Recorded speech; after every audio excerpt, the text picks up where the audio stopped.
Before the cold could finish me, it was Mimi's words that shredded my heart first. She looked at me with a gaze of pure disgust I had never seen before. The hands that once swore eternal love were now calmly stripping the jewelry off my body. "Did you really think I loved you? If it wasn't for your wealth and that limitless credit card, I wouldn't have wasted 5 years of my youth on someone as dull as you." Mimi didn't just want the money, she wanted me completely gone to inherit the $1 million insurance policy legally. As it turned out, Tony wasn't a newcomer. They had been together secretly since before we even married.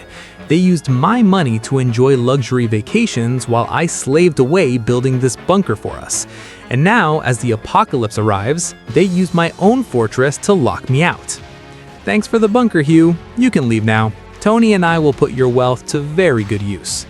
The moment that heavy steel door slammed shut, my final shred of faith shattered. I died in utter, suffocating resentment. But then, the blinding sunlight of the summer of 2025 hit my eyes. I was in my office. On my desk sat our fake wedding photo. I've been reborn. It's unbelievable. I picked it up and ripped Mimi's beautiful but wicked face to shreds. $1 million in cash, 3 months of preparation. This time, I'll show you exactly what kind of price the love she craves so much truly costs. The first step of a madman: gather funds. I fire-sold my profitable company for dirt cheap. I mortgaged the villa my parents left me to the bank. Not enough. I turned to loan sharks and instant credit apps. I borrowed everything I could. 500% interest rate? Irrelevant, because in 3 months, money will just be paper to start a fire. I now have $1 million in cash. Let the games begin. I didn't choose an apartment or a villa. I chose an old warehouse leaning against a limestone cliff in the suburbs. The elevation is safe from floods, and the cliff is a natural shield. I hired a crew from another province for secrecy. I ordered them to dig 10 meters underground. The bunker walls are 1 meter thick reinforced concrete sandwiched with lead for radiation shielding and foam for insulation. Even if a nuke drops above, I'll only feel a slight vibration below. A good bunker isn't a sealed coffin, it's an artificial lung. I spent $150,000 on a Swiss military-grade NBC air filtration system. It filters out viruses, fallout, and poison gas. For water, I drilled 2 80-meter deep wells, combined with an RO wastewater recycling system. Here, a drop of water is as precious as blood. Energy is the heart of the bunker. I installed 2 massive diesel generators and covered the warehouse roof with solar panels camouflaged under fake grass. If knocking doesn't work, break it down? Dream on. The main bunker door is a 3-ton bank vault door withstanding 3,000 degrees Celsius and C4 explosives.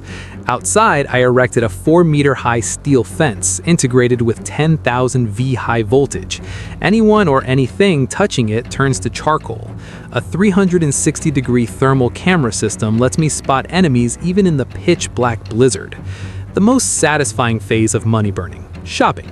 I imported 20 tons of premium rice, vacuum-sealed bag by bag, 5,000 cases of instant noodles, 2,000 cases of Spam.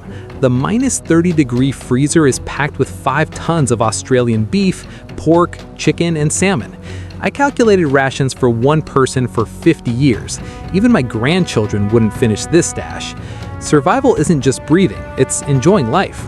I bought out a pharmacy, antibiotics, painkillers, vitamins, bandages. In the apocalypse, a pack of Panadol trades for a human life. And more importantly, entertainment.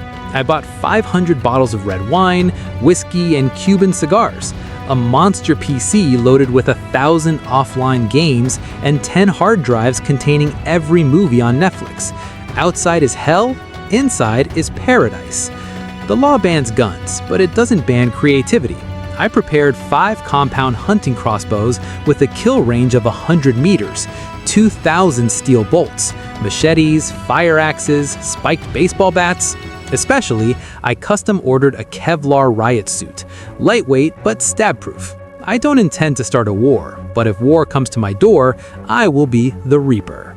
September 1st. It started with hailstorms. Then the sky turned a deadly gray. Temperatures dropped. 30 degrees, 0 degrees, then -20 within 24 hours. The city power grid collapsed. Water froze in the pipes. People trampled each other looting supermarkets. I sat in my bunker sipping hot coffee, watching the world crumble through my monitor screens. A week after the snow fell, they crawled back. This time, I didn't drive them away. I turned on the mic, my voice faking a sob. "Mimi, I know Tony forced you. I've prepared a small room in the outer section for both of you, with a heater and some food." They were overjoyed, rushing into the guest room I had custom designed for them in the bunker's outermost layer. That room was actually a concrete-encased iron cage. I gave them a heater just strong enough to keep them from freezing and fed them the moldy bread I had intentionally saved for this purpose. Mimi kept whispering, "I love you," through the intercom, promising to return to me. Tony knelt, calling me boss. I sat in the main bunker, eating Wagyu beef, watching their performance. That night, as the temperature hit -50 degrees, I cut their heater. I tossed a sharp knife and a fragrant can of beef through the slot. I said, "The air filter is failing. There's only enough oxygen for one more person in the main bunker. Whoever is still alive when I open the door in 10 minutes will be saved." That is when the real torture began. 10 minutes later, Tony lay in a pool of blood.